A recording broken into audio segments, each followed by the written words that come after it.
Hi guys, in this video I'm going to show you how to install Python on your BlueStacks emulator running as shell root. That means you can do any automation directly on your BlueStacks emulator without depending on ADB. Of course, you write a script using ADB, but afterwards you can run it like in your auto start with Magisk or Kitsune. And you won't have any broken connections like you have with ADB. It's just gonna work perfectly. And all the ADB commands you can use directly here with subprocess. There's no problem at all. Have a look. Subprocess, run directly, input tab 270, 85 for example. Of course you have to put shell true. And it's going to work out fine. Perfect. So how are we going to install it? Well, to make the video short, I made another video of me installing it. I'm going to comment it now, right? And there's a link in the descriptions to my GitHub.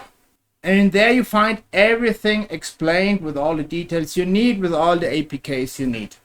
All right, so let's watch the video together.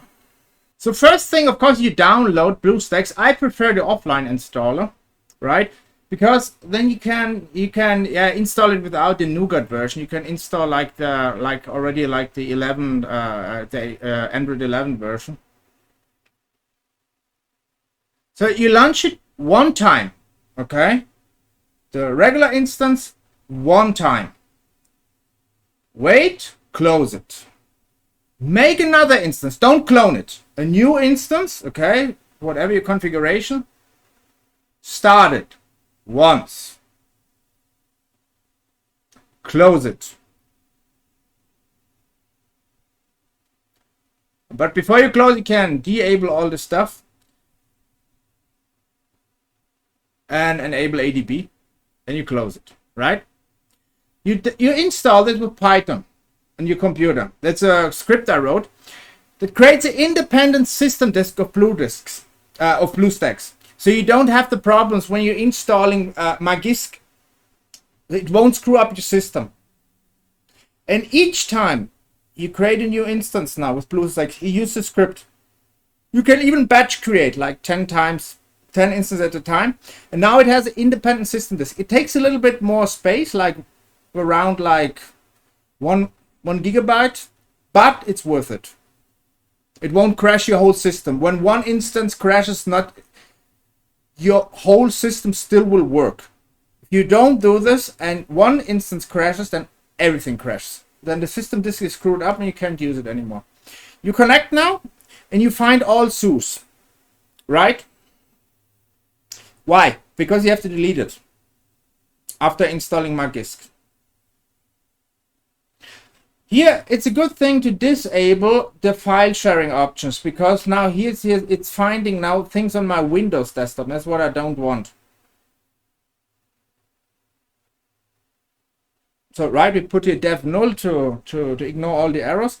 You're going to copy that. Don't execute it yet, right? Very important. Don't execute it.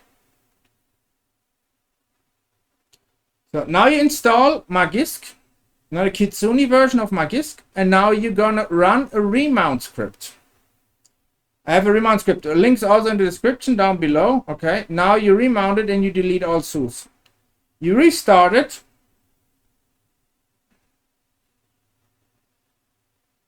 And then you're fine, right? Magisk is installed, it's perfect. It's not gonna give you any problems. Now you install Termux. Use this version, right? It's on my GitHub. Don't use the new beta version, a version like 0.119. It's not working very well. You can also install Termux boot. It's not necessary. I like it because you can like run services like SSH when you start up. You run this command now from your ADB shell to install Python.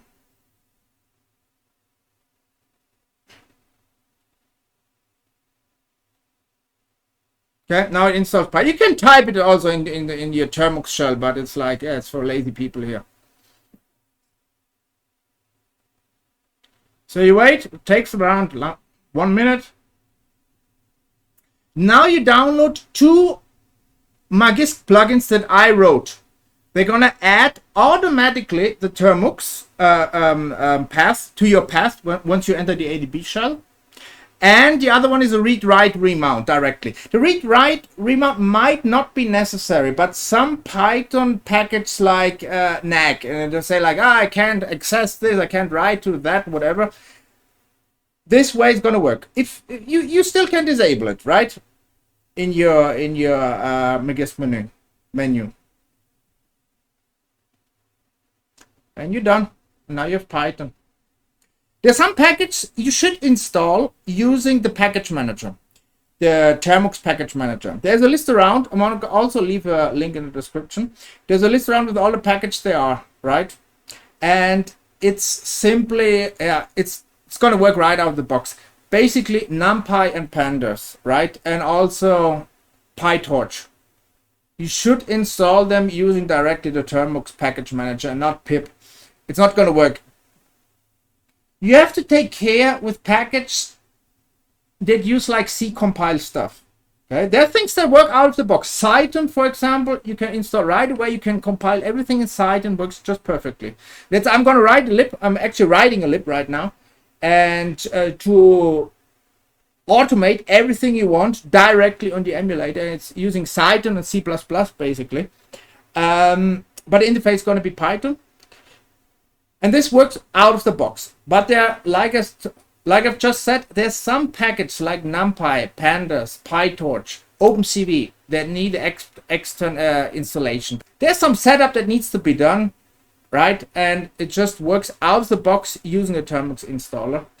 But everything else, like all Python packages, you can install it. You can install directly using pip install, and you're fine. Okay, thanks for watching this video. Subscribe to the channel. There's going to be a lot of automation videos online soon. I'm writing a lib right now, and it's going to support a lot of backends like UI Automator 1, UI Automator 2, Logcat Passer that I wrote, and a lot of other stuff. So make sure to subscribe to the channel, and I will see you soon. Ciao.